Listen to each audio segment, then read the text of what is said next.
Donc bonjour à tous, ici c'est Jean-Jean, alias Jean-Jean la bricole, et sur cette chaîne on parle crypto-monnaie, et la spécialité de la chaîne c'est vraiment le minage de crypto-monnaie.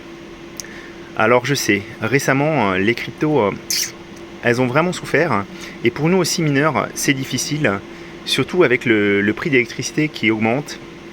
Alors la bonne nouvelle pour les mineurs c'est quand même la disponibilité et le prix des cartes graphiques est vraiment à la baisse. Donc faites bien attention si vous vous équipez, si vous vous lancez dans le minage maintenant. Mais en même temps, vous ne surpayez pas vraiment vos cartes maintenant, vous les avez vraiment au prix réel. Donc ça peut être aussi une opportunité. Moi j'aime beaucoup, j'ai repris des commentaires la dernière fois de quelqu'un qui considère ça comme un petit peu un hobby. À voir, c'est un moyen de placer ses fonds, d'acquérir du matériel et puis peut-être de générer des cryptos qui un jour auront une certaine valeur. Vraiment, il faut arrêter de vous focaliser sur la rentabilité à un instant T, sauf bien sûr si vous avez à payer directement votre facture électrique, parce qu'à ce moment-là, ça sera vraiment compliqué. Donc ça, vraiment, je ne vous conseille pas d'aller dans cette voie. Encore une fois, allez-y en douceur. Comme dirait un célèbre youtubeur belge, le minage, c'est pas un sprint, mais c'est une course de fond. Je suis tout à fait d'accord avec ça. Et je suis souvent très d'accord avec lui, d'ailleurs. Voilà. Donc aujourd'hui, on va revenir sur une bonne nouvelle, à savoir, ce jour, mercredi, il va y avoir la bombe de difficulté qui va être désamorcée. Alors la bombe, elle était déjà à l'œuvre, et le fait qu'elle soit désamorcée, ça va impacter instantanément notre rentabilité, parce qu'en fait, la difficulté va baisser, et du coup, on va gagner plus de coins sur l'Ethereum, sur le minage d'Ethereum. C'est la bombe de difficulté Ethereum. Donc on va aborder ça tout de suite. Moi, je vais vous reprendre sur l'autre ordi.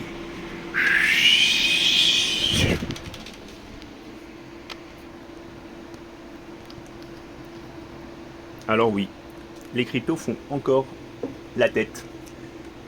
Et ça, c'est quand même, je sais pas vous, mais c'est pour ça aussi que moi, j'insiste bien à ne pas mettre tous les œufs dans le même panier, pas tout investir sur les cryptos, parce que vraiment, quand on est dans des situations comme ça, c'est difficile à vivre, honnêtement. Alors, je voulais déjà vous montrer l'Ethereum. Aujourd'hui, on a ce niveau de difficulté. Je vais vous montrer. Donc, on a eu une petite baisse sur la difficulté. On est à 13,83 pétahash. Donc, ce qui est assez énorme. Pour rappel, quand j'ai commencé la chaîne, on était on était un peu plus loin que ça. Hein. Mais vous voyez, on était vraiment dans les... ouais.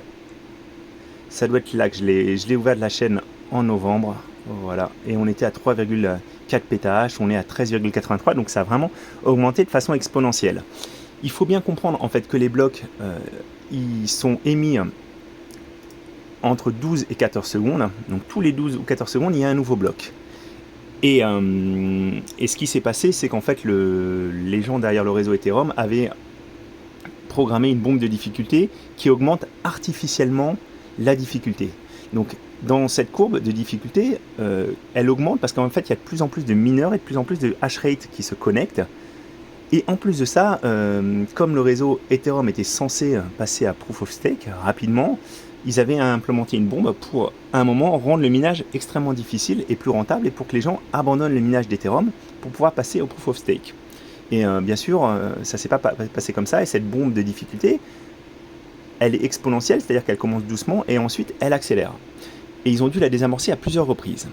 Et aujourd'hui, donc, je vous parle, Tim Beiko, le 16 juin, a posté le Grey Glacier Upgrade Announcement. Donc c'était la nouvelle, c'est toujours en fait les upgrades du réseau Ethereum. Et dans cet announcement, il y avait écrit que la bombe de difficulté, alors elle s'appelle Ice Age aussi, parce que c'est l'âge de glace, quand le réseau s'arrêtera de fonctionner. Et en fait, il le repousse de 700 000 blocs. Voilà. 700 000 blocs, ça représente environ 100 jours. Ça dépend après de la façon dont on trouve les blocs et de la vitesse.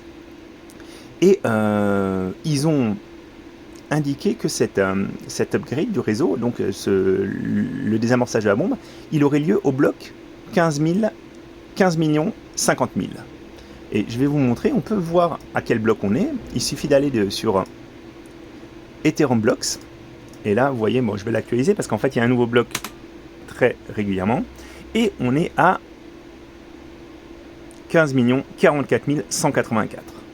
Donc 15 44 184, et à 15 50 000, la bombe de difficulté sera désamorcée et du coup, on va normalement voir une baisse significative de la difficulté de minage. Alors de combien elle sera, je ne peux pas vous le dire. Ce qui est bien, c'est qu'on avait déjà une baisse de difficulté, donc tout ça c'est positif. Et surtout, comme je vous le disais, 12 secondes après que le bloc soit passé, logiquement, on aura un nouveau bloc de trouvé et les blocs s'enchaîneront plus vite. Donc on aura tout de suite une augmentation de ses profits en nombre d'Ethereum minés. Voilà. Donc ça, c'est la très bonne nouvelle. J'ai vraiment hâte qu'on atteigne ce bloc.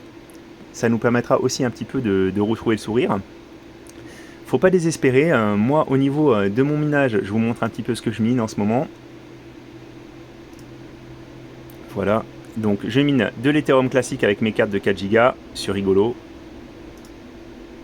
Voilà. Alors, je peux le miner en fait quand il fait trop chaud, je switch sur de l'ergo. J'ai un paramétrage, je vous avais montré comment ça fonctionne, il est là. Voilà.